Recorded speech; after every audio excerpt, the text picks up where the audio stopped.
संमेलनाचं जे साहित्य केंद्रीय रूप आहे ते बदलून त्याला उत्सवी स्वरूप होत चाललेलं आहे. माझी व्यथा आहे की दिल्लीमध्ये संमेलन सगळं काय आहे, फक्त साहित्य नाहीये. साहित्य संमेलन रूपी तंबूमध्ये आयोजक समिती नामाची जी राजसत्ता आहे ती शिरलेली आहे. त्या तंबूचा कब्जा केलेला आहे आणि साहित्यिक बाहेर पडलेले आहेत. तसं यापूर्वी संमेलन हे तर्कतीर्थांचं होतं, नक्की पंडित नेहरूचं. आताचं संमेलन हे पंतप्रधान मोदींचं नाही, शरद पवारांचं नाहीये. आणि पंडित नेहरू जरी पंतप्रधान असले तरी ते खऱ्या अर्थानं एक जगातले एक महान साहित्यिक आहेत. नमस्कार, मी प्रतिभा चंद्रन आणि नवराष्ट्राच्या या साहित्य संमेलन विशेष मालिकेमध्ये आपल्या सगळ्यांचं पुन्हा एकदा मनःपूर्वक स्वागत. दिल्लीमध्ये होऊ घातलेल्या साहित्य संमेलनाच्या निमित्तानं आम्ही तुमची चर्चा घडवून आणतो आहोत मान्यवर लेखकांशी, संमेलनाच्या माजी अध्यक्षांशी. आणि आज आपले जे पाहुणे आहेत ते प्रशासकीय सेवेमध्ये दीर्घकाल सेवा केल्यानंतर, म्हणजे सोबत त्यांची साहित्य साधना सुद्धा सुरूच होती, ते लक्ष्मीकांतजी देशमुख. सर, आपलं खूप खूप स्वागत आहे. नमस्कार, मला आनंद झाला इथे येऊन. येस. तर साहेब, जसं आता यावेळी दिल्लीमध्ये म्हणजे महाराष्ट्राच्या बाहेर संमेलन यावर्षी होतंय, तसं आपल्याला आठवत असेल की घुमान इथे झालेल्या साहित्य संमेलनाचे जे अध्यक्ष होते सदानंदजी मोरे, त्यांच्याशी आपण चर्चा केलेली, त्यांची मुलाखत आपण ऐकलीत. देशमुख सर हे बडोद्याला जे साहित्य संमेलन झालं होतं 2018 मध्ये, 2018 तेव्हा त्याचे अध्यक्ष होते. सुदैवानं ही दोन्ही साहित्य संमेलनं मी जी अनेक केली त्यापैकी ह्या दोन्ही साहित्य संमेलनाला मी उपस्थित होते आणि दिल्लीमध्ये होऊ घातलेल्या संमेलनासाठी मी जाते, त्याबद्दल तुम्ही ऐकायलाच. ही जी चर्चा आहे ती प्रामुख्याने साहित्य संमेलनातल्या आठवणी, किस्से, वाद अशा सगळ्याच स्वरूपाची आहे. तर सर, पहिल्यांदा मला हे म्हणायचं की साहित्य संमेलनाचं एक बदलतं स्वरूप, आपण जर दिल्लीच्या बद्दल विचार करायचा झाला तर दिल्लीमध्ये यापूर्वी जे झालेलं संमेलन होतं त्यामध्ये तर्कतीर्थ लक्ष्मण शास्त्री जोशी अध्यक्ष होते त्याचे. आणि म्हणजे इथून गाडगीळ साहेब होते, जे स्वागताध्यक्ष म्हणता येईल, पंडित जवाहरलाल नेहरू होते, अशी एक. आणि आता पुन्हा दिल्लीमध्ये साहित्य संमेलन होऊ घातलेलं आहे राजधानीमध्ये.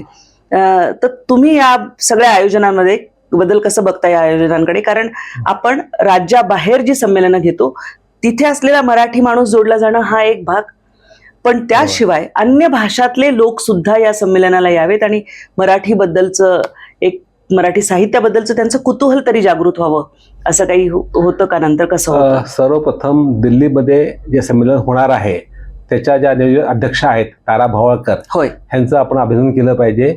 लोकसाहित्य आणि लोककलेचा त्यांनी आयुष्यभर व्यासंग केला आणि खूप उत्तम उत्तम पुस्तकं लिहिलेत. अलीकडे त्यांचं पुस्तक जे आले सीतायन, हे अतिशय क्रांतिकारी असं स्वरूपात पुस्तक आहे. तर अशा एका विदुषीचा आपण अध्यक्ष सत्कार म्हणून निवड केलेली आहे, त्या भावनेचं अभिनंदन केलंच पाहिजे. त्यामुळे भारताच्या भाषेमध्ये बोली भाषेचं महत्त्व किती आहे आणि बोली भाषेमध्ये किती चांगल्या दर्जाचं अभिजात स्वरूपाचं स्त्रीवादी साहित्य आहे ह्याचं ते दर्शन त्या घडवतील.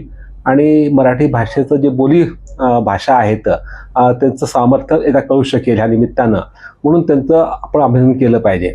आता दिल्लीला जे संमेलन झालेलं आहे आणि यापूर्वीचं संमेलन 1954चं, मी जर चुकत नसेल तर ह्या दोन संमेलनामध्ये मूलतः खूप फरक आहे. एक तर तेव्हाचे अध्यक्ष हे जगातले, भारतातले एक अतिशय विद्वान प्रकाट पंडित असलेले तर्कतीर्थ लक्ष्मण शास्त्री अध्यक्ष होते. तिथं काकासाहेब गाडगीळ मंत्री म्हणून स्वागत अध्यक्ष होते आणि उद्घाटनाला पंडित जवाहरलाल नेहरू आले होते आणि त्यांना आणलं होतं मामा वरेकरांनी. आणि मामा वरेकर, काकासाहेब गाडगीळ आणि अध्यक्ष तर्कतीर्थ लक्ष्मण जोशी, म्हणजे हे तीन दिग्गज माणसं एकत्र, हे तिघही साहित्यिक. जरी मामा वरेकर, काका गाडगीळ जरी राजकारणात खासदार तेव्हा होते तरी देखील ते मुळात साहित्यिक होते. आणि पंडित नेहरू जरी पंतप्रधान असले तरी ते खऱ्या अर्थानं एक जगातले एक महान साहित्यिक आहेत. त्यांचा डिस्कवर इंडिया हे उदाहरण आहे. हे अजरामर पुस्तक लिहिलेलं आहे.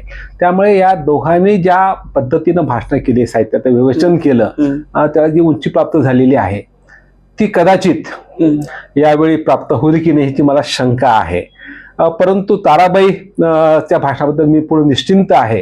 परंतु मला एक भीती अशी वाटते की सध्याच्या वातावरणामध्ये, सध्याची जी सिक्युरिटी परिस्थिती आहे आणि जे पंतप्रधान येत आहेत आणि त्यासाठी वेगळं जागा निवडले त्याच्या उद्घाटनासाठी आणि वेगळं होणार आहे.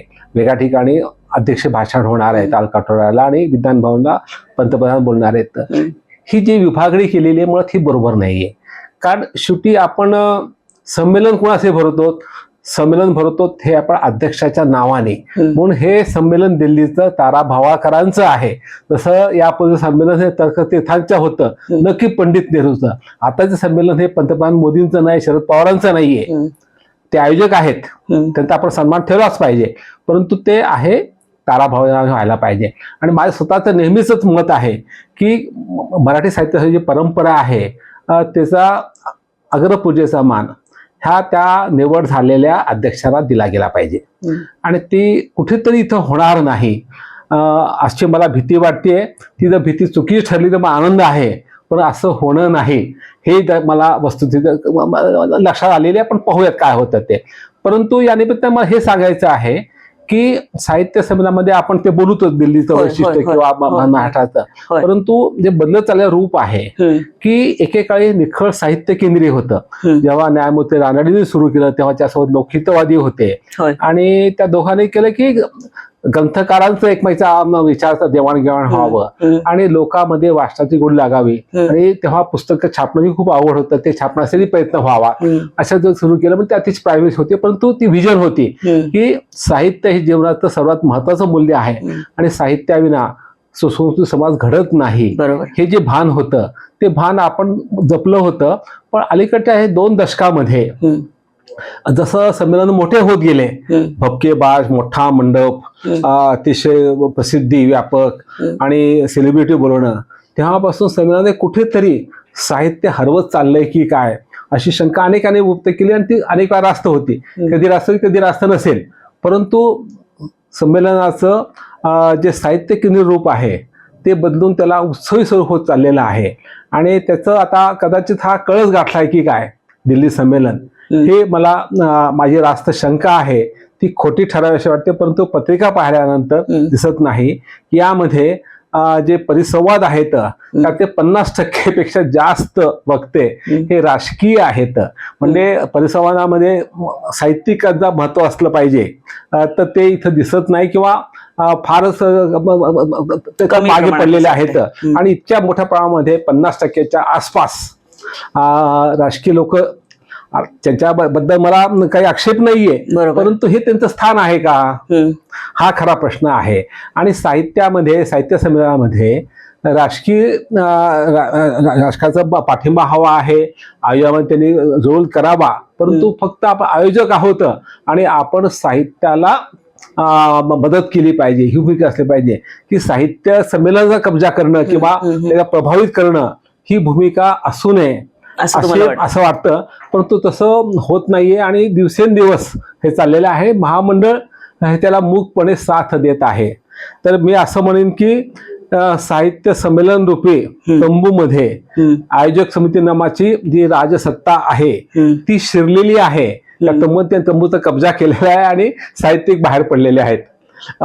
हे जरा विधान कठोर वाटेल काही लोकांना, प्रेक्षकांना, पण मला माफ करा, परंतु हे बोललंच पाहिजे. कारण शेवटी जे चुकीचं आहे हे कुणीतरी बोललं पाहिजे, सांगितलं पाहिजे. त्याशिवाय साहित्य संमेलन अधिक चांगले होणार नाही. पूर्वीची सुद्धा म्हणजे महाराष्ट्रातली सुद्धा जर संमेलनं बघितली तर बहुंशी वेळा राजकीय नेते जेव्हा जेव्हा व्यासपीठावर असतात तेव्हा त्यांची भाषणं ही होतात आणि मग संमेलनाध्यक्षाच्या भाषणाचा वेळ कमी कमी होत जातो त्या उद्घाटन सत्रामध्ये.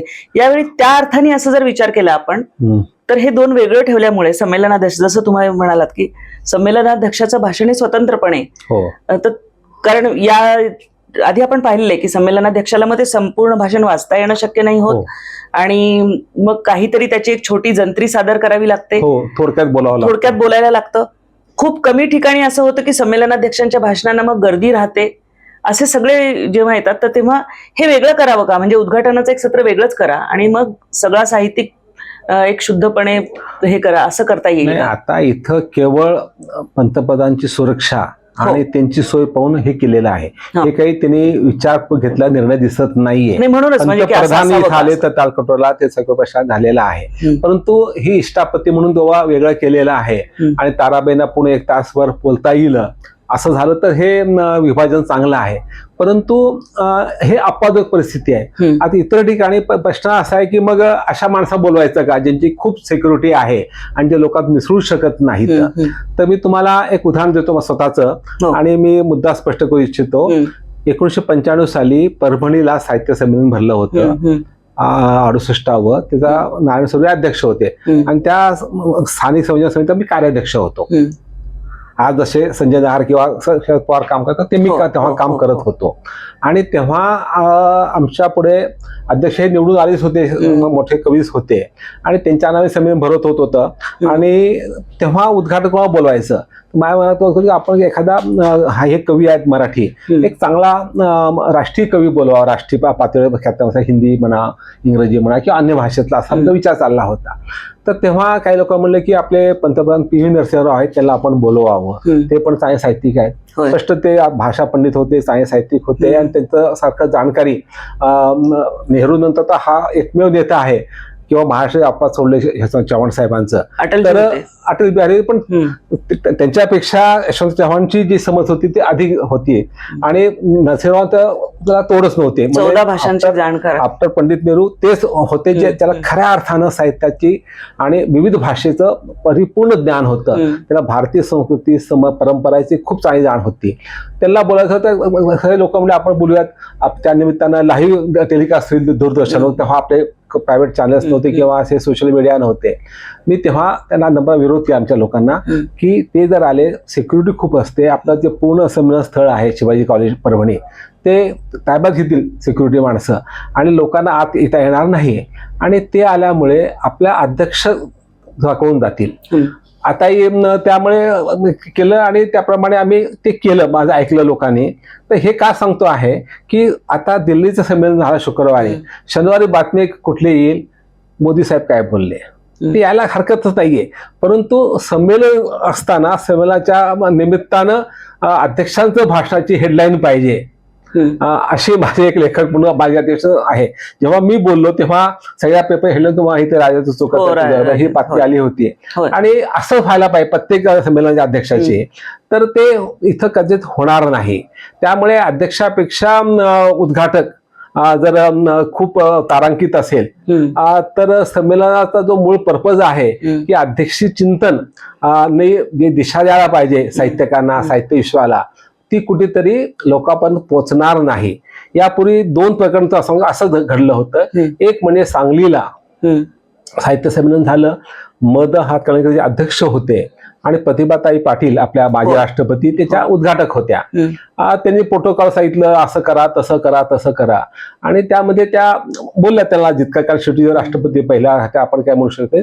आणि मद सरांना फक्त 5 मिनिटं बोलता आलं आणि ह्या राष्ट्रपतीला तेव्हा कोणी सांगितलं असतं आयोजकांनी की बाबा तुम्ही थांबलं पाहिजे, तसं त्या संध्याकाळपर्यंत त्या गावात होत्या, थांबू शकल्या असतात. त्या अतिशय सज्जन आहे, अतिशय म्हणजे संवेदनशील आहे, तर ते नक्की ऐकलं असतं. पण त्याच्यापर्यंत हा प्रोटोकॉल सांगितलं नाही की प्रोटोकॉलमध्ये अध्यक्षाचे भाषण उद्घाटन ऐकलं पाहिजे. तर हे सांगितलं झाल्या असत्या. परंतु त्यामुळे काय झालं की चर्चा काय झाली की बदलांना वेळ मिळाला नाही, हे झालं. आणि दुसरं मला आठवण आहे नाट्य संमेलनाची. नांदेड नाट्य संमेलन भरलं होतं तेव्हा दत्ताभात अध्यक्ष होते आणि तेव्हा आपले महाराष्ट्राचे सांस्कृतिक आणि महसूल मंत्री अशोक चव्हाण होते. त्यांनी आपल्यासोबत येताना विमानानं 1 डझन हिंदी नटनट्या आणल्या. तर ते ऐका अनुपम खेळ सोडले तर नाट्य कलावंत कोणी नव्हतं, कारण ते NSDचे विद्यार्थी असल्यामुळे त्यांचा अधिकार होता. आणि हे 12-13 लोक आले, प्रत्येक 5-10 मिनिटं काहीतरी बोलले. तर त्याच्या पद्धतीने काही फार काही म्हणजे सिनियर नट बोलतात असं काही आपण घ्यायचं नसतं. आणि इतका तो प्रोग्राम लांबला की शेवटी त्यांना वेळ मिळाला. ते म्हणले आता मी माझं भाषण लिखित आहे, लोकांपर्यंत देतो, मी आज काही करणार बोलणार नाही, उद्या तर मला संध्याकाळी बोलेन मी. तर हे असं होऊ नये असं वाटतं मला. इव्हन उदगीरला देखील जवळपास 8 ते 9 ते भारत शासन अध्यक्ष 8 ते 9 मंत्री स्टेजवर होते आणि जवळपास ते 2 वाजता त्याला वेळ मिळाला. त्यांनी भाषण केलं 1.5 घंटा, पण त्याला तरी भाषण कमीच करता आलं. तर ते अतिशय मूलभूत होते. गाजलं भाषण तर सोडून द्या, ते त्यांची पदना होती आणि त्यांचा प्रसिद्धी असं झालेला आहे. परंतु 9 वक्ते काय बोलणार, सगळे तेच बोलत होते की एखाद्या माणसाने बोलणं हरकत नाही की संमेलनाच्या मंचावर एखादा अशी व्यक्ती आली तर काही हरकत नाही. म्हणजे मराठी भाषा मंत्री तरी त्यांच्या संबंध असतो, कारण मराठी भाषेचे कामं त्याच्यात असतात, ते आले हरकत, एखाद्या मुख्यमंत्र्याला हरकत नाही. पण त्या ठिकाणी पूर्ण मंच त्यांनी काबीज करायचा आणि आपला माणूस दूर आहे. पण म्हणल्याप्रमाणे की ह्या आपल्या संमेलनाच्या तंबूमध्ये जर आयोजक समिती किंवा राज्य सत्ता उलटून शिरली तर साहित्य बाहेर पडणार ना. तर म्हणून मी दिल्लीबद्दल बोलतो. ते माझी व्यथा आहे की दिल्लीमध्ये संमेलन सगळं काय आहे, फक्त साहित्य नाहीये. संमेलन येऊ घातले, बघूया काय होतं तिथे. पण दुसरं एक मला एक विचारायचंय की यापूर्वी जेव्हा म्हणजे तुम्ही असे शेवटचे अध्यक्ष आहात की जिथे अध्यक्षाची निवडणूक झाली, त्यानंतर मात्र ती पद्धत बदलली आणि अरुणाताई होत्या त्या पहिल्या नियुक्त किंवा निवड केलेली अशी, निवड समितीने निवडलेली अशी हे होती. या परंपरेबद्दल तुमचं काय मत आहे? ह्या दोन्ही परंपरेमध्ये काही फायदे आहेत, काही तोटे आहेत. म्हणजे यापूर्वी 1900 महामंडळ स्थापन होण्यापूर्वी आणि 1000 सभासद करण्यापूर्वी ही निवडणूक ही फार उशीर सुरू झाली. त्यापूर्वी काय स्थानिक समिती सभासद नोंदणी करून निवडून आणायची. म्हणजे महामंडळ किंवा अध्यक्ष फार चालायचं नाही. अगदी पुण्यामध्ये जी निवडणूक झाली बुभा होयांची, त्या काळात देखील त्यांच्या चाहत्यांनी आपले माणसं, विचाराचे माणसांनी भरले आणि ते निवडून आले. हे आहे.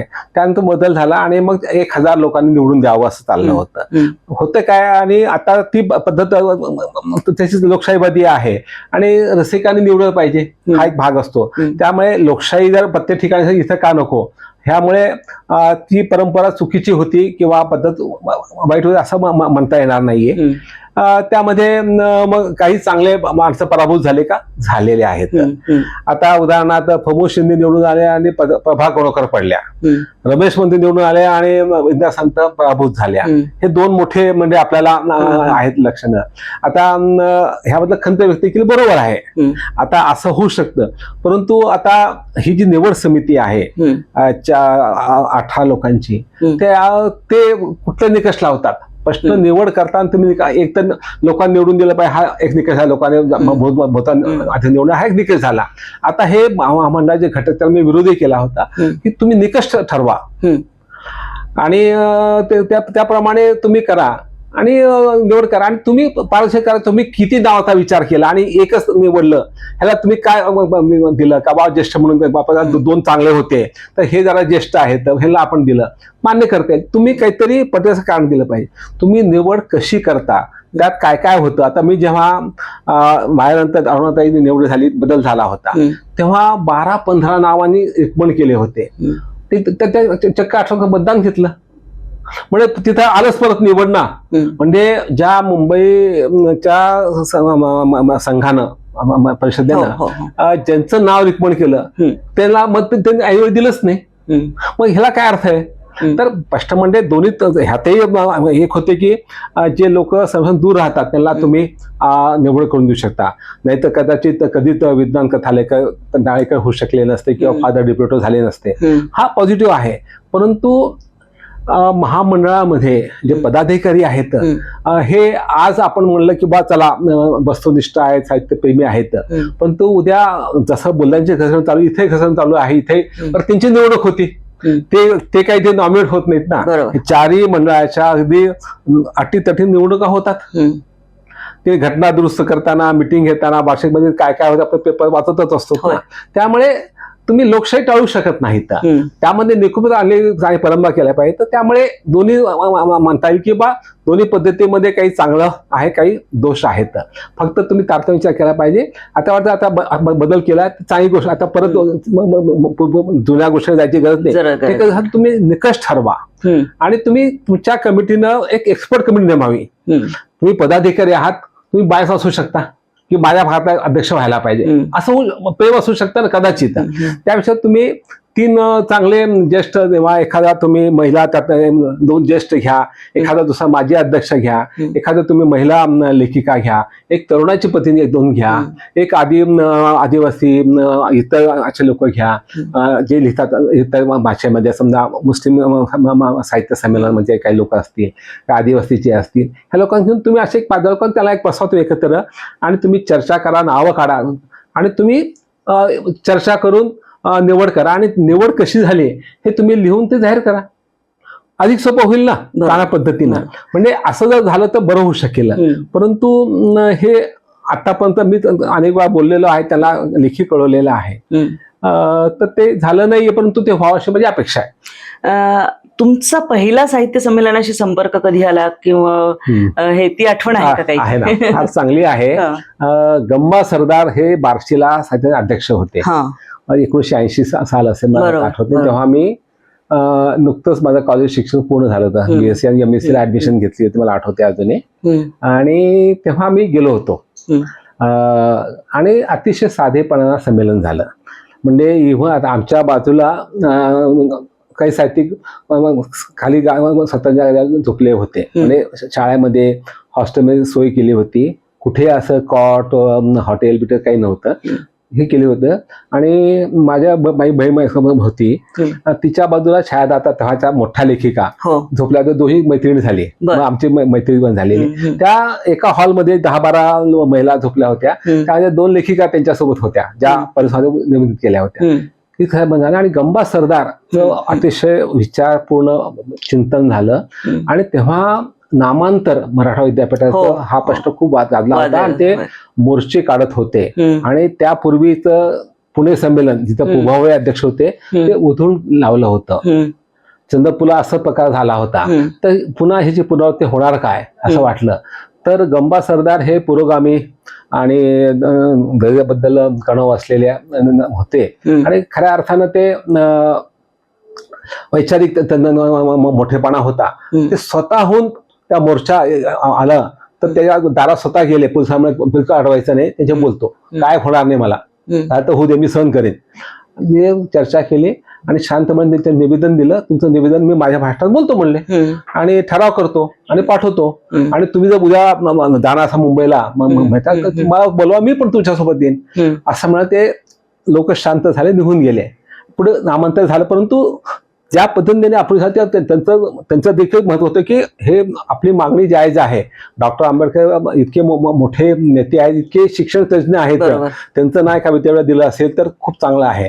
आणि बाय द वे मी त्याच विद्यापीठाचा विद्यार्थी आहे आणि माझ्या सर्व डॉक्टर बाबासाहेब आंबेडकर मराठा विद्यापीठ हे नाव आहे आणि माझ्या प्रमाणपत्रावर MScच्या सही शंकरराव खरातांची आहे. याचा मला आज अभिमान आहे. एक मोठा दलित लेखक आहे आणि मराठा विद्यापीठ नाही तर डॉक्टर बाबासाहेब आंबेडकर मराठा विद्यापीठाची पदव्युत्तर आहे, याचा मला अभिमान आहे. तर हा जो भाग असतो तो फार महत्वाचा असतो. तर शेवटी साहित्यिक लिखाण काय करतो, तो माणसाच्या दुःखाचा उद्गार असतो त्याचा लेखन म्हणजे. आणि सगळ्या लेखक हे साहित्य समाजाशी असतं आणि समाजात जे दलित वंचित पीडित माणसं आहेत त्यांच्याबद्दल तुम्ही जास्त विचार केला पाहिजे. कारण त्यांना त्यांचं जे दुःख आहे, मानवी दुःख, हे धर्मसत्तेमुळे आहे, राजसत्तेमुळे, अर्थसत्तेमुळे असतं. तर ह्या लोकांबद्दल आपण लिहिलं पाहिजे. आणि असा विचार करणारे डॉक्टर गंबा सरदार असल्यामुळे ते संमेलन मला खूप आठवणीत राहिलेलं आहे आणि ते महत्वाचं आहे. तुम्ही अध्यक्ष होतात तेव्हाची काही वेगळी आठवण आहे की काही असे प्रसंग असतात ना, अगदी छोटे असतात पण ते खूप हृदय असतात? हो. आता जेव्हा बडोदा संमेलन झाले तेव्हा निवडणूक झाली. माया विरुद्ध मायप्रतिस्पर्धी रवींद्र शोभणे होते, त्यानंतर केशव सानप वारलेले समीक्षक होते, राजन खान होते आणि अनुवादक रवींद्र गुर्जर होते. तर मी तेव्हा ठरवलं की बाबा हे 4 लोक तितकेच महत्वपूर्ण आहेत, त्यांनी देखील आपले योगदान केलं. मी म्हणलं की हे निवडणूक असल्यामुळे उभं टाकलेलं आहे, परंतु मी ह्याच्यात टीका करणार नाही, कारण हे सर्व मित्र आहेत. बरोबर. माझ्या दिव्यांकासाठी शोभणे कथा पण लिहित होते. एका अंकात मी ह्यांचा लेख घेतला होता, राजन खानचा देखील. त्यामुळे हे असे मित्र होते की त्यांनी आपल्या पद्धतीने सेवा केली, मी माझ्या पद्धतीने सेवा केली. लोकांनी ठरवा कोण योग्य आहे काय नाही ते. हा एक भाग झाला. आणि तेव्हा बडोदामध्ये गणेश देवींचं खूप हे होतं, महत्व हो, होतं अगदी. तिथं राहत असल्यामुळे. होय. आणि त्यांनी काही लोक सांगितले की त्यांनी इतरांना कोणाला पाठवून दिलं. त्यानंतर मला माझं भाषण म्हणले, अरे तू आम्हाला आधी भेटला बरं झालं असतं, म्हणजे इतकं चांगलं तू भाषण केलं आणि माझं भाषण गाजलं.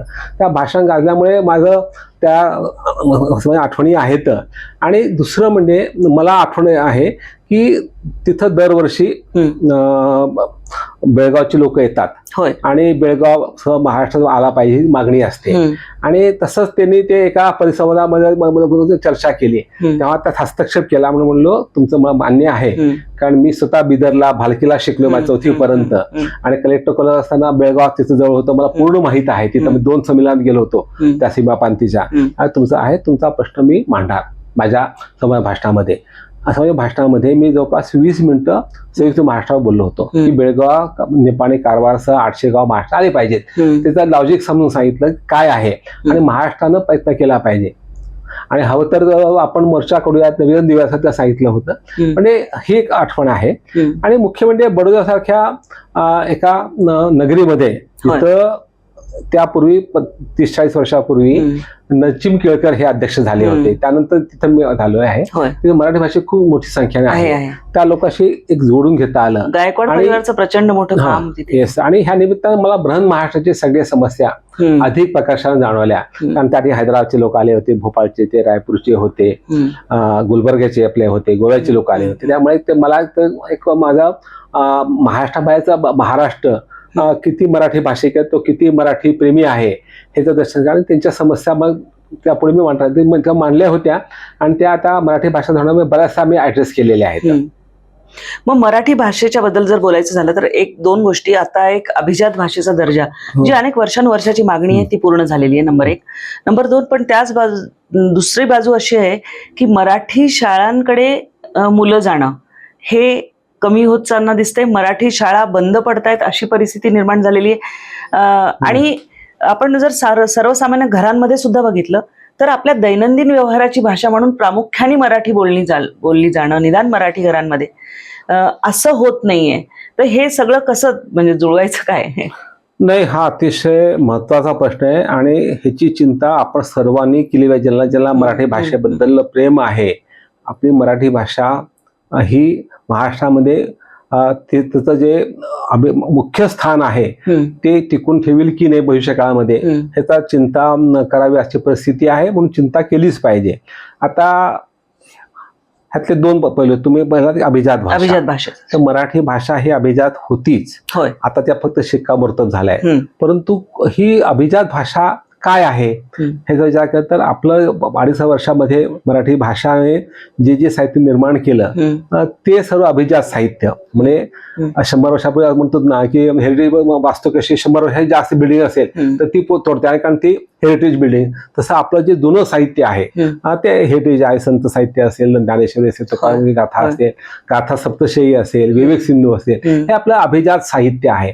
आणि त्या काळात शेकडो पोथ्या आहेत, मूर्जापत्र आहेत, ह्या सगळ्या गोष्टी आहेत. परंतु हे लक्षात की अभिजात भाषा ही आपलं प्राचीन वैभव आहे, हा आपलं संचित आहे, आपला इतिहास आहे, पण तो आपला वर्तमान नाहीये. ह्याचं भान बाळगलं पाहिजे अभिजात भाषेचा गोडा गाताना. कारण ही अभिजात भाषेमध्ये जे साहित्य निर्मिती झालेली आहे ती प्रामुख्यानं धर्माशी संबंधित, धर्म, नीती, व्याकरण, तत्वज्ञान अशा मध्ये ते खूप अतिशय मूलभूत आणि खूप वैचारिक काम केले. त्याचं वैभव आपण नवीन ते पुस्तक संपादन करून त्याचं ट्रान्सलेशन करून जगामध्ये नेलं पाहिजे. यासाठी आपल्याला अभिजात भाषेला दर्जा आवश्यक होता. आणि तो केल्यानंतर काय की आपल्याला अभिजात भाषेच्या अभ्यासासाठी एक सेंटर एक्सलन्स स्थापन करता येईल. ते आपण स्थापन करावं मराठी भाषा विद्यापीठामध्ये असं मी पुस्तक की ते शासनाने तत्वतः मान्य केले. ते होईल समजा तिथं. आणि भारतामध्ये जे जे महत्वाचे युनिव्हर्सिटीज आहेत, सेंट्रल युनिव्हर्सिटी, केंद्रीय विद्यापीठ, त्या ठिकाणी सुरू करावं. तर ह्याची सुरुवात ह्यावेळी संजय दहानी सांगितलं की पुणे JNU मध्ये मराठी विद्या सेंटर सुरू होते अध्यासनानं. चांगली गोष्ट आहे.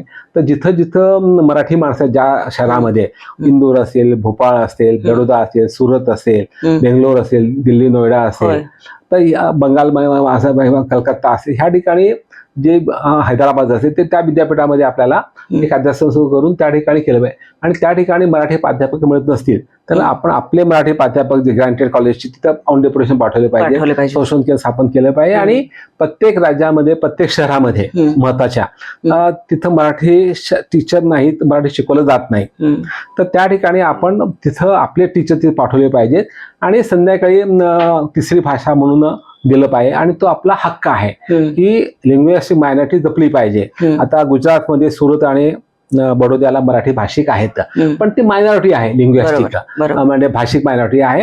आणि भाषिक मायनॉरिटीला संविधानाच्या मूलभूत हक्क समावेश केले की त्याला ते जपता येतं. म्हणून आपण म्हणलं की आम्हाला आमच्या मुलांना ऐच्छिक पद्धतीने मराठी शिकवायची आहे, आम्हाला एक तास उपलब्ध करून द्या. आम्ही आमच्या टीचर नेमत होतं, जे मुलं ते ज्या पालकांवरती आपल्या मुला मराठी शिकलं पाहिजे ते शिकवतील मराठीमध्ये, त्या किमान ज्ञान होईल.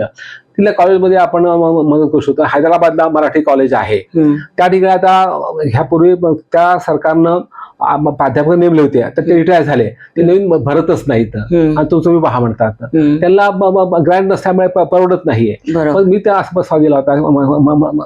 आणखीन तो मागणी आहे की आपण आपले जे ग्रँटेड कॉलेजचे प्राध्यापक आहेत आणि जे इच्छुक आहेत ज्याला हैदराबादला 3 वर्ष 5 वर्ष त्याला आपण पाठवावं ऑन डेप्युटेशन, आणि पुन्हा इथे दुसरं पाठवून तिथं त्या लोकांची जी भाषा शिकायची भूक आहे ती भागली जाईल. तर अशा पद्धतीने प्रोएक्टिव्हली काम केलं पाहिजे. बृहन महाराष्ट्रामध्ये मराठी भाषा जपणं हे त्या सरकारचं काम आहेच आहे, पण ते करत नाही. म्हणून आपण त्या फक्त तक्रार करून बसायचं चालणार नाही. आपण प्रॅक्टिस करत तुम्ही म्हणाल की आम्ही आमच्या मराठी मदत करतो, ते नाही म्हणणार नाहीत. आम्ही 4 टीचर पाठवू, फक्त तुम्ही परवानगी द्या, ते नाही म्हणणार नाहीत ना. तर असं किंवा त्यांना उद्या त्यांनाही वाटेल किंवा ठीक आहे तुमचं तामिळचं आम्ही मराठीत इथं मदत करतो, तुम्ही तिथं आमचं मदत करा, असंही तुम्हाला करता येईल ना. त्याला थोडंसं भाषा प्रेम, थोडंसं डिप्लोमसी, थोडंसं राजकारण करून ह्या गोष्टी केल्या तर होऊ शकतं. म्हणून मला असं वाटतं की भारताच्या बाहेर, महाराष्ट्राच्या बाहेर, भारतामध्ये मराठ्यांचं राज्य असल्यामुळे अगदी प्रत्येक राज्यामध्ये मराठ्यांची एक सायझेबल संख्या आहे. आणि अलीकडे IT मुळे ह्या सर्व मोठ्या शहरामध्ये म्हणजे हैदराबाद घ्या, चेन्नई घ्या, बेंगलोर घ्या, नोएडा घ्या, ह्या ठिकाणी मराठी भाषिकांची संख्या चांगली झालेली आहे. तर त्या लोकांचं त्यांना मराठी प्रेम असतं, तर त्या लोकांपर्यंत कसे पोहोचणार, त्यांची मराठी, त्यांच्या मुलांची मराठी कशी आपण जपणार आहोत. नवीन टेक्नॉलॉजी तर ते आप निर्माण करतील, आपण त्या मदत केली होऊ शकते. अशा अनेक गोष्टी आम्ही सजेस्ट केलेल्या आहेत. आमचा प्रयत्न चालू असतो, ते केलं पाहिजे. आता हा झाला अभिजात भाषाच्या म्हणून अभिजात भाषा ही आपलं वैभव इतिहास आहे, ते वर्तमान आहे. मराठी भाषा ही आज ती ज्ञानभाषा कमी प्रमाणात पुरेशी विकसित झाली नाहीये. ह्याचं मुख्य कारण म्हणजे आपलं सर्व विश्वविद्यालयाचं आणि महाविद्यालय शिक्षण हे मराठीत चालत नाही, इंग्रजीत चालतं. सायन्स, टेक्नॉलॉजी, तंत्रज्ञान, विज्ञान, IT हे सर्व इंग्रजी शिकतात. जोपर्यंत ते विषय आपण मराठी शिकू शकणार नाहीत तोपर्यंत मराठी ज्ञानभाषा होणार नाहीये. आपण असं म्हणत की इंग्रजी हटाव, इंग्रजीचं महत्व लक्षात आपण ठेवू नये, ऐच्छिक पद्धतीने मराठी द्यावं. आणि या मराठी भाषामध्ये तुम्ही BSc करणार असाल, MCOM करणार असाल तर तुम्ही ते करा आणि त्या एक इंग्रजी भाषा तुम्ही शिका. म्हणजे उद्या तुम्हाला संधी मिळाली तर तुम्हाला तुमचं नुकसान होऊ नये. परंतु एक 10% जे शिकतात ह्यात किती लोक जातात बाहेर, महाराष्ट्राच्या बाहेर आणि देशाबाहेर, जेणेकरून 10% लोकांच्या सोयीसाठी 90% लोकांना मराठी भाषेचं शिक्षण तुम्ही का डावलता, हा खरा प्रश्न आहे. आणि ह्याच्या पुन्हा आकडे तयार आहे. There is no justification for that. तर मराठीमध्ये शेवटी भाषा माध्यम आहे आणि मराठी भाषा ज्ञान संवर्धन करण्यासाठी आम्ही असा प्रस्ताव दिला आणि तो मान्य केलाय की अनुवाद अकादमी केली पाहिजे. आणि जगातलं जे विज्ञानाचं तुम्ही मराठीत पुस्तक तयार करा, संदर्भ ग्रंथ तुम्ही प्रादेशिक पुस्तक हक्क घेऊन ते मराठीत अनुवादित करा आणि निरंतर प्रक्रिया सुरू करा. समजा BScला 5 वर्षाचा 4 कोर्स आहे, तर 4 पाठ्यपुस्तकं आणि 40 संदर्भ ग्रंथ मराठीत तुम्ही केले तर ते पुन्हा 5 वर्षात आणखी 5 पुस्तक भर घातली तर होऊ शकते ना त्याला. आणि त्याला तुम्ही रायटिंग मध्ये इंग्रजीत लिहा, मराठीतला द्वैभाषिक दोन्ही त्या मुभा दिली तर होऊ शकते. थोडी कल्पकता पाहिजे, थोडं मराठी प्रेम पाहिजे तर होऊ शकतं. म्हणून मराठी अभिजात भाषा आहे ती आता ज्ञान भाषा व्हायला पाहिजे. सुदैवानं केंद्र सरकारनं एक नवीन जे शिक्षण धोरण जाहीर केलेलं आहे त्यामध्ये प्रादेशिक भाषेमध्ये शिक्षण घ्यावं असा प्रयत्न केलेला आहे. उदाहरण म्हणून आपण AICTनं बीटेक हो. अभियांत्रिक मधला मराठीत सुरू केलेला आहे पिंपरी चिंचवड कॉलेजमध्ये. तर तिथं रिस्पॉन्स चांगला आहे. इतर राज्यात असा आहे तर तो आपण अधिक पुढे नेऊन प्रत्येक जिल्ह्यामध्ये किमान एक कॉलेज बरोबर असं जर आपण सुरू केलं ऐच्छिक पद्धतीनं बरोबर. आणि त्या सरकार मदत केली, ठीक आहे 10 असेल तर 10 मुलं हरकत नाही, त्यांना तुम्ही शिकवा. पहिले 5 वर्ष तुम्हाला थोडा खर्च जास्त गव्हर्नमेंटने खर्च करावा. एकदा माझी भाषा गोळी काढली तर लोक बोलतील हळूहळू ना, एकदम काही ओव्हरनाईट होणार नाही बदल. तर ती पद्धतशीर पण केला पाहिजे. म्हणून मराठी ज्ञान भाषा व्हायला पाहिजे. तर ज्ञान भाषा रोजगाराची भाषा होऊ शकते. तर हा मराठी अभिजात भाषेचा ज्ञान भाषा करण्यासाठीचा एक रोडमॅप आपण निश्चित केला पाहिजे. दुसरं जे म्हणते आजची मराठी स्थिती खूप चिंताजनक आहे. इंग्रजीचा इतकं फॅट वाढत चाललेलं आहे. आज मुंबई पुणे शहरामध्ये आज अगदी किती आपण कन्झर्वेटिव्ह एस्टिमेट केलं तरी 60 ते 70% मुलं आज इंग्रजी माध्यम शिकत आहेत. ओव्हरऑल प्रमाण आपल्या 35% गेलेलं महाराष्ट्राचं. प्रत्येक तिसरा विद्यार्थी मराठी इंग्रजी किंवा भाषेत शिकत चाललेला आहे. तर ते इंग्रजी पालकांना वाटतं की इंग्रजी ह्या सक्सेस मंत्र आहे करिअरसाठी, त्यामुळे आपण बदलू शकणार नाही मानसिकता. आणि इंग्रजी शाळा बंद होती का होणार नाहीत की भारताचं जे इंग्लिश राजकारण आहे त्यामध्ये इंग्रजी स्थान हे आणखीन काही काळ राहणारच आहे. त्यामुळे आपण इंग्रजी हटाव केलं किंवा एकदम बाकी सगळ्या गोष्टी मागे पडतात किंवा हिंदी हे न करता आम्ही एक विचार केला. मी स्वतः ऍक्टिव्ह घेतला आणि इंग्रजी नॉन मराठी माध्यमामध्ये मराठी भाषा सक्तीची करावी, शिकावी असं आंदोलन केलं. तिथं नेतृत्व मी केलं. मी 1000 कलावंतांनी प्रथम महाराष्ट्रामध्ये आझाद मैदानाला 2019 मध्ये जून मध्ये आम्ही आंदोलन केलं दिवसभर. आणि त्याचा खूप म्हणजे चर्चा झाली, बातम्या आल्या, सरकारला जाणीव झाली किंवा साहित्य खरंच सिरियस आहेत. आणि त्या पटवून दिलं की इंग्रजी माध्यमाच्या मध्ये आम्ही काही डिस्टर्ब करतो, काही करत नाही. तर तिसऱ्या फक्त तिसरी भाषा मराठी, म्हणजे ते इंग्रजी आहे, हिंदी आहे, तिसरी मराठी करा. म्हणजे 1 2 3 नाही, तिन्ही समान भाषा. बरोबर. आणि ते मॅट्रिकला SSC ला तुम्ही मार्किंग मध्ये पकडा, मेरिट मध्ये की आपण शिकतील. तर आपले ह्या इंग्रजी माध्यम 80% माध्यम मुलं मराठीच आहेत. कुठलाही मराठी पालक आपला मुलगा मराठी शिकत इंग्रजी बरोबर तो विरोध करणार नाही. तर तो विरोध आम्ही त्या लोकांना फोन केलं. ह्या इंग्रजी माझ्या शाळेच्या लोकांशी आम्ही चर्चा केली की तुम्ही विरोध करू नका आणि तुम्हाला काय फरक पडतो, तुमचं आम्ही काय तिसऱ्या मुलं बहुभाषिक लहानपणी शिकू शकतात. तर हा तो कायदा झाला. आता पुढल्या वर्षी पहिली बॅच मराठी घेऊन मॅट्रिक होणार आहे, SSC होणार आहे. आणि 2030 पर्यंत 2020 ला जो मुलगा पहिला होता तो 30 ला बाहेर पडेल. तो एका 10 वर्ष मराठी आणि इंग्रजी शिकून बाहेर पडला असं तो चांगल्या अर्थ बायलिंग्वल असेल. आणि मला वाटतं ही फार मोठी सामाजिक मुख क्रांती आहे की इंग्रजीचं प्रभुत्व बरोबर मराठी प्रभुत्व असं जर झालं तर आपले मराठी मुलं जगात कुठे चमकू शकतील हा मला विश्वास आहे. आता आम्ही 11वी 12वी मध्ये मराठी अभ्यास केले. मराठी भाषा धोरण जे मंजूर झालेलं आहे, तिचा अध्यक्ष त्यामध्ये मी होतो, तर ते कायद्यामध्ये रूपांतर ते सुरू होणार आहे. म्हणजे ती एक मिसिंग लिंक आहे. म्हणजे कॉलेजात मराठी पुढल्या वर्षी सुरू होणार आहे ऐच्छिक पद्धतीनं. 10वी पर्यंत मराठी कंपल्सरी आहे. 11वी मराठी आपण केलं की एक मुलांना सहजपणे करता येईल. म्हणजे एक मुलगा पदवी झाला समजा तर तो कदाचित पूर्ण मराठीमध्ये शिकेल. होय. आणि असा मुलगा राज्यामध्ये जेव्हा वावरेल क्षेत्रामध्ये तर आठवी मराठी भाषेची उन्नती आणि प्रभाव वाटणारच. नॉन मराठी मुलं समजा 10 वर्ष मराठी शिकले तर मराठी बोलणार नाहीत का? तुम्ही जे शिकता ती गोष्ट उपयोग करणारच ना. आज तुम्ही हिंदीत अफसार बोलता, उद्या मराठी बोलू शकत. तर हा पद्धतीने आपण विचार केला पाहिजे. म्हणून मराठी ही अभिजात भाषा, ही ज्ञान भाषा आणि रोजगाराची भाषा व्हायला पाहिजे. त्यासाठी हा रोडमॅप मी सांगत आहे नेहमी. आज आपल्या माध्यमातून मी प्रेक्षकांना सांगण्याचा प्रयत्न करत आहे. धन्यवाद.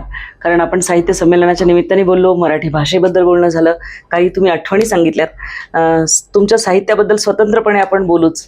आणि दिल्लीला होऊ घातलेल्या साहित्य संमेलनाची जी पत्रिका आहे त्याबद्दल तुमचे जे काही खंत वाटते तुम्हाला किंवा काही कन्सर्न्स आहेत ते तुम्ही व्यक्त केलेले आहेत. महाराष्ट्र जे संमेलन आहे ही अतिशय मोठी परंपरा आहे. हा एका अर्थानं शारदोत्सव आहे. त्याचं पावित्र्य आणि त्याचं महत्व राहिलं पाहिजे.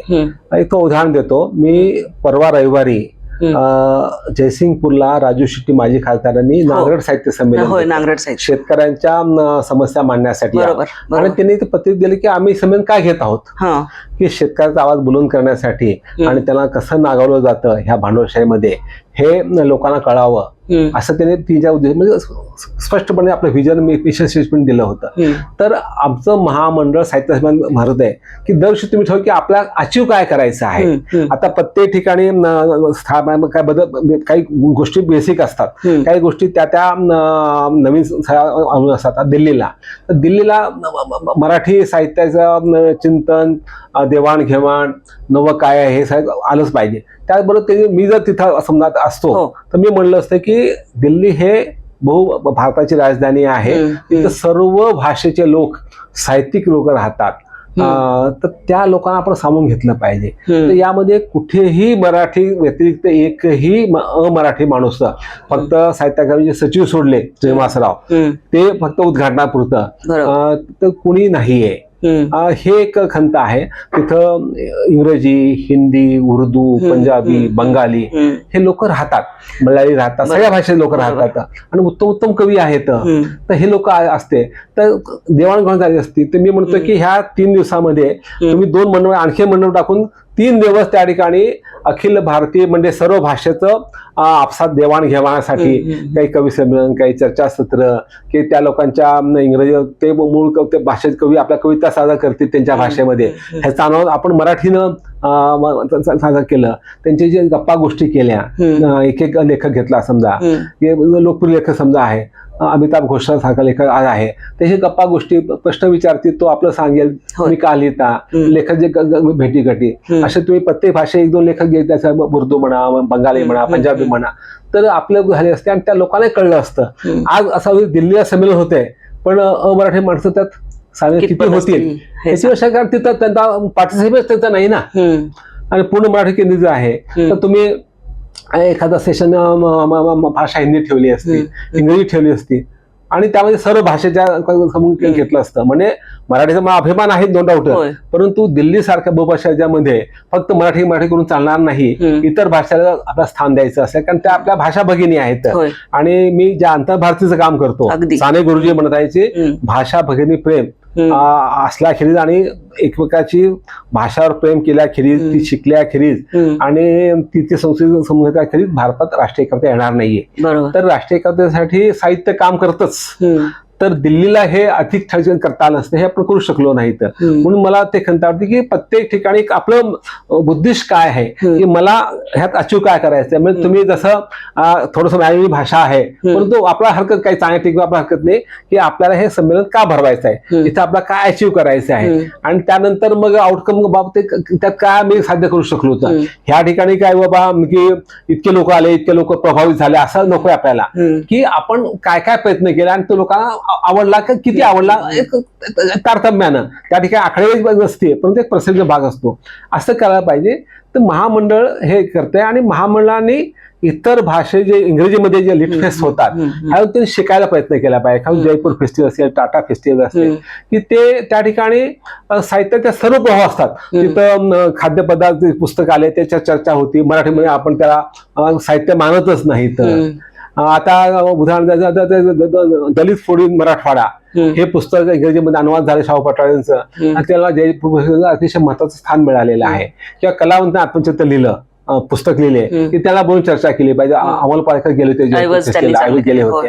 तर असं आपण का प्रयोग करत नाही. तर कुणी आता आर्टिफिशियल इंटेलिजन्स ह्या वर्षी 2-3 पुस्तक चांगले आले की त्या लेखाशी चर्चा का आपण करत नाहीत. तर असं लेखक केंद्रित, पुस्तक केंद्रित आणि शॉर्ट 40 मिनिटात 30 मिनिटात आपण सेशन केले तर सेशन संख्या खूप वाढू शकेल. आणि सर्व समावेशक, आणि आज जे लिहितात ते लेखक आणि त्या पुस्तकात चर्चा झाली तर होईल. किंवा तुम्ही जर प्रत्येक म्हणलं ज्ञानशक्ती का म्हणला तर ते ठीक आहे ना, ते महत्व आहेच आहे, परंतु आजचे तरुण काय लिहितात, आजचे लोक काय लिहितात. आज माझे 3 पुस्तक आले असतील आणि ते पुस्तक चांगले असतील तर त्या पुस्तकाची चर्चा का घडू नये. म्हणजे मी म्हणजे एक लेखक कुठलाही म्हणून बरोबर, तर अशा पद्धतीने विचार केला पाहिजे. पण संमेलनाचा तोंडोळा बदलायची अत्यंत गरज आहे. त्यासाठी मला असते महामंडळानं एक सिरियसली एक 3 दिवसाचं 5 दिवसाचं एकत्र बसलं पाहिजे आणि इतर लोकांना बोलावं. 8-10 ठिकाणी जावेत त्यांनी प्रत्येक शहरामध्ये आणि त्यांनी आपल्या मंडळाच्या काही लोकांना आणि काही जाणकार लोकांना पाठवा पुढल्या वर्षीच्या ह्या फेस्टिवलला आणि ते रिपोर्ट घ्या किंवा जे गेले आहेत त्यांच्याकडून तुम्ही माहिती घ्या, इनपुट्स घ्या, तुम्ही स्वतः पहा आणि त्यातून आपला बदल कसा करता येईल.